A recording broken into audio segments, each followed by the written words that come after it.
지금부터 출애굽기 21장에서 23장까지의 내용을 분석하고 요약하겠습니다. 출애굽기 21장은 이스라엘 백성의 사회적, 윤리적 법률에 대한 규정을 다루고 있습니다. 이 장에서는 조옹, 폭력, 재산 및 개인 권리에 관한 여러 가지 규정이 포함되어 있으며 이스라엘 공동체의 도덕적 기준을 세우는 데 중요한 역할을 합니다. 절별로 내용을 분석하여 설명하겠습니다. 1절에서 6절까지 종에 대한 법. 1절로 2절 히브리 종에 대한 규정. 히브리 종은 6년 동안 일하고 7년째 되는 해에 자유롭게 나가야 합니다. 이는 종들의 권리를 보호하고 그들이 지속적으로 억압받지 않도록 하는 법입니다. 3절로 4절 종이 결혼한 경우 그의 아내와 자녀는 그의 주인에게 속하게 됩니다. 만약 종이 자유를 원하고 아내와 자녀를 데려가고 싶다면 주인에게 이의를 제기하고 주인이 그를 위해 귀를 뚫어줘야 합니다. 이는 종의 선택에 대한 규정으로 가족과의 관계를 고려한 것입니다. 5절로 6절 종이 주인을 사랑하고 자유를 원하지 않을 경우 귀를 뚫는 의식을 통해 영구적인 종이 될 수 있습니다. 이는 종의 자발적인 선택을 존중하며 그들의 인간성을 인정합니다. 7절에서 11절까지 여성 종에 대한 법. 이 구절에서는 여성을 종으로 팔 때의 규정이 나옵니다. 7절 남의 딸을 종으로 샀을 경우에는 남종을 내보내듯이 그렇게 내보내지는 못합니다. 이는 여성을 단순한 재산이 아닌 가족의 일원으로 대우해야 함을 나타냅니다. 8절 주인이 아내로 삼으려고 여자를 샀으나 마음에 들지 않으면 몸값을 얹어서 여자의 아버지에게 되돌려 보내야 한다. 9절 그가 그 여종을 자기의 아들에게 주려고 샀으면 그는 그 여자를 딸처럼 대접하여야 한다. 10절 한 남자가 아내를 두고 또 다른 아내를 맞아들였을 때 그의 첫 아내에게 먹고 입을 것을 줄여서 주거나 그 아내와 부부관계를 끊어서는 안 된다. 이는 여성의 권리를 보호하고 그들의 존엄성을 보장하는 조치입니다. 11절 그가 그의 첫 여자에게 이 세 가지 의무를 다하지 않으려거든 그 여자를 자유롭게 풀어주고 아무런 몸값도 받지 않아야 한다. 이는 폭력이나 학대에 대한 보호를 강조합니다. 12절에서 17절까지 폭력에 대한 법. 이 구절에서는 폭력과 관련된 법률을 다룹니다. 12절 사람을 치고 죽인 경우 그 사람은 반드시 죽여야 합니다. 이는 생명의 존중과 법의 엄중함을 강조합니다. 13절 고의가 아닌 경우 피의자는 성소로 도망할 수 있습니다. 이는 고의적인 범죄와 과실 범죄를 구분하는 중요한 법적 원칙입니다. 14절 만약 고의로 사람을 죽인 경우 그를 제단에서도 죽여야 합니다. 이는 범죄에 대한 엄중한 처벌을 요구합니다. 15절 부모를 치는 경우 반드시 죽여야 합니다. 이는 부모에 대한 존중을 극대화하는 법입니다. 16절 사람을 납치한 경우 그 사람도 반드시 죽여야 합니다. 이는 개인의 자유와 권리를 보호하기 위한 조치입니다. 17절 부모를 저주하는 경우 반드시 죽여야 합니다. 이는 가족 내의 존중을 강하게 강조합니다. 18절에서 27절까지 상해에 대한 법. 이 구절에서는 상해와 관련된 법률을 다룹니다. 18절로 19절 서로 싸우다가 한 사람이 다치면 다친 자의 치료비를 보상해야 합니다. 이는 상해에 대한 책임을 명확히 하는 규정입니다. 20절로 21절 종을 때려서 죽인 경우 처벌이 가해집니다. 그러나 종이 며칠간 후에 죽었다면 처벌이 면제됩니다. 이는 재산으로서의 종과 인격체로서의 종의 차이를 나타냅니다. 22절로 25절 태아가 다치는 경우 벌금을 물어야 합니다. 이는 태아의 생명과 권리를 인정하는 조치입니다. 여기서 눈은 눈, 이에는 이의 원칙이 적용되어 상해에 대한 정당한 보상을 요구합니다. 26절로 27절 만약 종의 눈이나 이가 다치면 그 종을 자유롭게 해야 합니다. 이는 종의 권리를 보호하는 조치입니다. 28절에서 32절까지 소와 관련된 법. 이 구절에서는 소에 대한 법률이 다루어집니다. 28절 소가 사람을 치고 죽인 경우 그 소를 죽여야 하며 주인도 처벌을 받을 수 있습니다. 이는 소의 위험성을 경고하고 소유자의 책임을 강조합니다.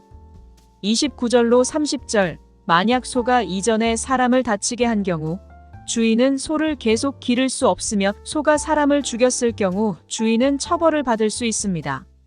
이는 반복적인 범죄에 대한 추가 책임을 명시합니다.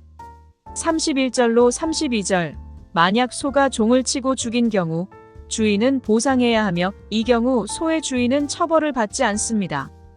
이는 재산과 인명에 대한 법적 책임을 구분합니다. 33절에서 36절까지 재산에 대한 법. 이 구절에서는 재산과 관련된 법률을 다룹니다. 33절로 34절, 구덩이를 파놓고 다른 사람이 다친 경우 구덩이를 판 사람이 책임을 져야 합니다. 이는 재산 소유자의 책임을 명확히 하는 조치입니다. 35절로 36절, 만약 소가 다른 사람의 소를 치고 죽인 경우 주인은 소를 보상해야 하며 이는 서로의 재산을 존중하는 법을 제정합니다. 2장의 결론입니다. 출애굽기 21장은 이스라엘 공동체의 사회적 법률을 통해 인간의 권리와 책임, 도덕적 기준을 제시합니다. 종에 대한 규정, 폭력과 상해에 대한 법, 재산과 관련된 법은 모두 이스라엘 백성이 어떻게 공정하고 정의롭게 살아야 하는지를 알려줍니다. 이러한 법들은 단순한 규정이 아니라 하나님과의 관계, 이웃과의 관계를 포함한 전반적인 윤리를 다루고 있습니다. 이 법들은 오늘날에도 여전히 유효합니다.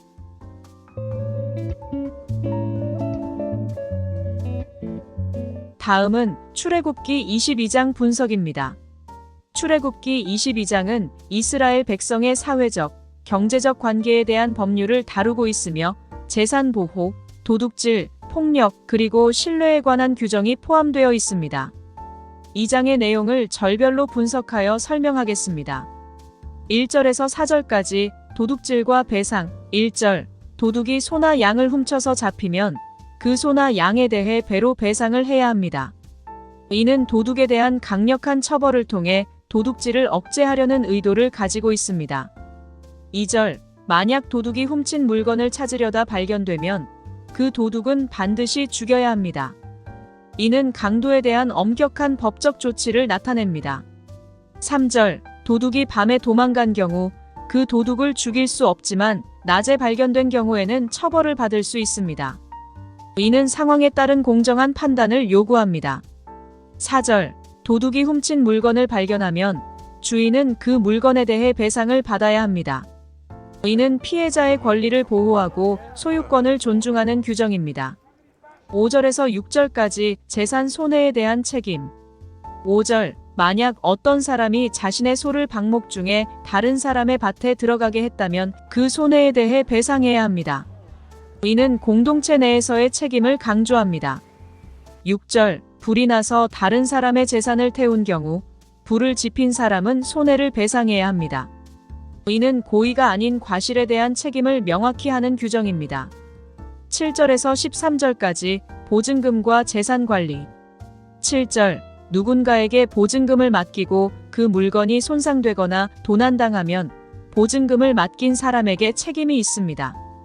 이는 신뢰를 바탕으로 하는 경제적 관계를 보장합니다. 8절로 9절, 만약 보증금을 맡긴 사람이 도난당한 경우 그 문제를 하나님께 가져가야 하며 증인이 필요합니다. 이는 공정한 판단을 위한 절차를 강조합니다. 10절로 11절, 누군가가 다른 사람의 짐을 맡았을 때 손해가 발생하면 책임을 져야 합니다. 이는 재산 관리에 대한 책임을 분명히 합니다. 12절로 13절, 만약 맡긴 짐이 도난당했거나 손상되었다면 주인은 보증금을 받아야 하며 이는 사람들의 책임을 명확히 하는 규정입니다. 14절에서 15절까지 이웃의 재산에 대한 보호. 14절, 만약 누군가의 소를 빌리다가 죽거나 다치게 하면 그 소의 주인에게 보상해야 합니다.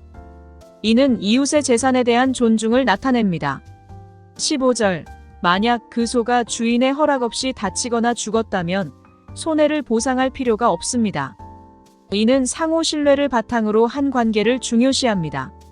16절에서 17절까지 간통과 결혼.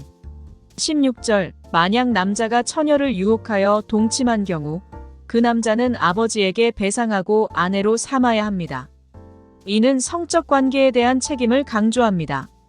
17절 만약 아버지가 그 남자의 결혼을 허락하지 않으면 남자는 배상을 해야 합니다. 이는 여성의 존엄성과 아버지의 권리를 보호하는 법입니다. 18절에서 20절까지 마술과 우상 숭배 금지. 18절 마술사나 점치는 자는 반드시 죽여야 합니다. 이는 이스라엘 백성이 하나님 외에 다른 신을 섬기는 것을 금지하기 위한 조치입니다. 19절 짐승과 성관계를 맺는 자는 반드시 죽여야 합니다. 이는 도덕적 기준을 강화하고 타락한 행위를 방지하기 위한 규정입니다.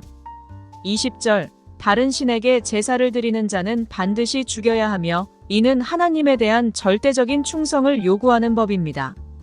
21절에서 24절까지 이웃 사랑과 공정한 대우.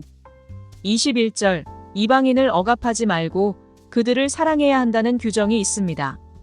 이는 이웃 사랑의 원칙을 강조합니다. 22절 고아와 과부를 억압하지 말라는 경고가 주어집니다. 그들을 보호하고 돌보는 것이 사회의 도리임을 나타냅니다. 23절로 24절 그들이 억압을 호소하면 하나님이 그들의 소리를 듣고 그들을 보호하겠다는 약속이 있습니다. 이는 사회적 약자를 보호하는 하나님의 의도를 강조합니다. 25절에서 27절까지 이자와 대출. 25절 만약 이웃에게 돈을 빌려주고 이자를 받지 말라는 규정이 있습니다. 이는 경제적 불평등을 방지하고 공동체의 화합을 도모합니다. 26절로 27절 만약 이웃의 겉옷을 담보로 잡았다면 해가 지기 전에 돌려줘야 합니다. 이는 이웃의 필요를 고려한 배려를 나타냅니다. 28절에서 31절까지 하나님에 대한 경외와 정결함. 28절 하나님을 모독하지 말고 지도자를 경외해야 한다는 규정이 있습니다. 이는 신앙과 사회적 질서를 유지하기 위한 조치입니다. 29절로 30절 첫 번째 태어난 짐승은 하나님께 드려야 하며 이는 하나님에 대한 헌신을 나타냅니다.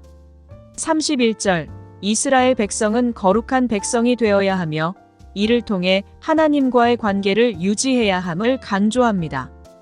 이상 2장에 대한 결론입니다. 출애굽기 22장은 이스라엘 공동체의 도덕적, 윤리적 기준을 정립하는 중요한 법률을 담고 있습니다.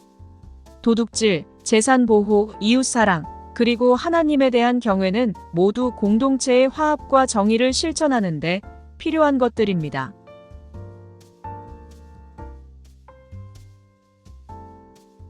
이상 출애굽기 21장부터 22장까지의 분석을 모두 마칩니다. 감사합니다.